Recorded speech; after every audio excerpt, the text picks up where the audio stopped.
Bakit kailangan natin mag-ipon at mag-invest? Kailangan natin mag-ipon at mag-invest dahil walang permanente ang pagiging empleyado. Ang trabaho o pagiging isang empleyado ay temporary lang yan. Tatanda ka rin, manghihina ka, paano na sa pagtanda?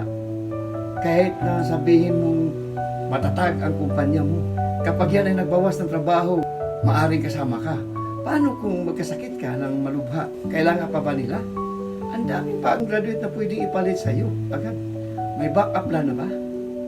Ang trabaho ay active income lang. No work, no pay. Temporary.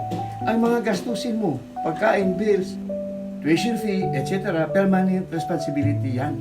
Paano na lang kung nawalan ka ng active income? Paano na ang mga responsibilities? Ito dapat ang tandaan na ang mga gastusin ay tuloy-tuloy pa rin yan.